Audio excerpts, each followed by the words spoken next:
पक्षाचे सातारा लोकसभा मतदारसंघातील उमेदवार नरेंद्र पाटील यांचा आज वाई तालुक्यातील 28 गावांच्या प्रचार दौऱ्याची सुरुवात आसले गावातून झाली। दरम्यान सर्व गावातून नरेंद्र पाटील यांना उत्स्फूर्त प्रतिसाद मिळताना दिसत आहे।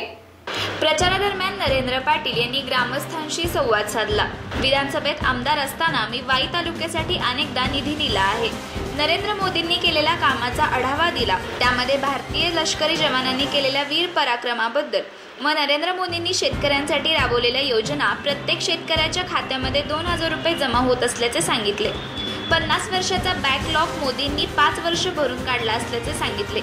या गावाच्या विकासासाठी विद्यमान खासदार कमी पडले आहेत। जर चंद्रकांत दादा कोल्हापूर जिल्ह्यासाठी कोल्हापूर जिल्ह्यामधील सर्व टोल माफ करत असतील तर सातारा जिल्ह्यातील प्रमुख 2 टोल हे विद्यमान खासदारांना सातारकरांसाठी का नाही माफ करता आले? खासदारकीच्या माध्यमातून येणाऱ्या निधीचा का नाही योग्य वापर केला?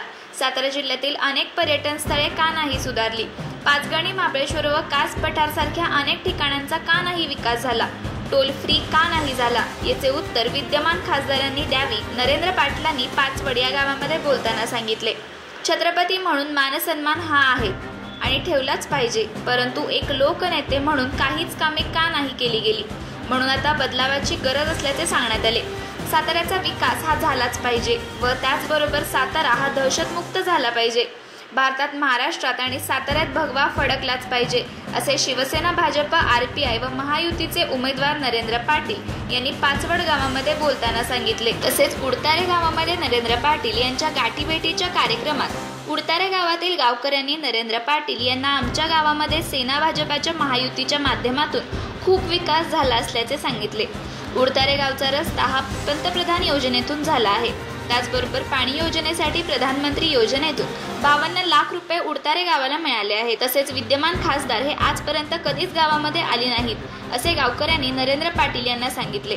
विद्यमान खासदारांचे जर कधी कुठे जात नाहीत, कोणाला जास्त भेटत नाहीत तर चौकामध्ये बॅनर लावले पाहिजेत की आपण यांना पाहिले का, असे नरेंद्र पाटील म्हणाले।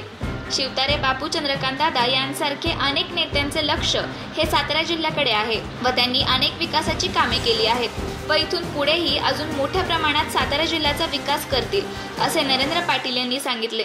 5 वर्ष तुम्ही मला द्या, पुढच्या वेळेला मला मदत मागण्याची वेळ येणार नाही, तुम्ही स्वतः मला मतदान कराल, एवढा विकास मी या सातारा जिल्ह्यासाठी करणार असल्याचे नरेंद्र पाटील यांनी सांगितले। कदाचित निवडणूक आलो म्हणून प्रत्येकाला वाटत असेल हाही तसाच असू शकतो, चुकीचे, एकदम चुकीचे। आम्ही माथाडी चळवळीमध्ये काम करणे माणसं आहोत। आम्ही आमच्या कामगारांना जवळ जपतो, आमच्या परिवारापेक्षा आमचा कामगार महत्वाचा आहे आणि ह्या विभागातून निवडून गेल्यानंतर सातारची जनता ही मला सर्व क्रमप्राप्त राहणार आहे, हे मी तुम्हाला या ठिकाणी सांगतो। साताराचा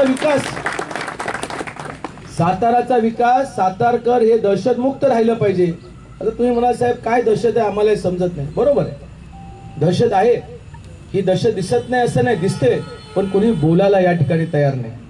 प्रत्येक ठिकाणी वेगवेगळ्या प्रकारची दहशत चालते का? गोरगरिबाला कशामुळे दहशत करायची? अहो तुम्ही या ठिकाणी कारखाने बंद पाडतायत, ज्यांनी कारखाने बंद पाडलेत त्याच्याबद्दल बोला, जे टोल नाक्यावरती धंदे चालले त्याच्याबद्दल तुम्ही बोला, टोल नाक्यावरती गरिबांना कसं लुटलं जातं हे सगळ्यांना माहिती आहे। असे असंख्य प्रश्न मी या ठिकाणी घेऊन या निवडणुकीमध्ये रिंगणामध्ये उतरलेलो आहोत। कारण मोदी साहेबांनी जेवढं कार्य केलं ना, ते कार्य बोलता बोलता माझी निवडणूक निघून जाईल, मतदान पण निघून जाईल, पण ते कार्य संपुष्टात येणार नाही। 50 वर्षाचा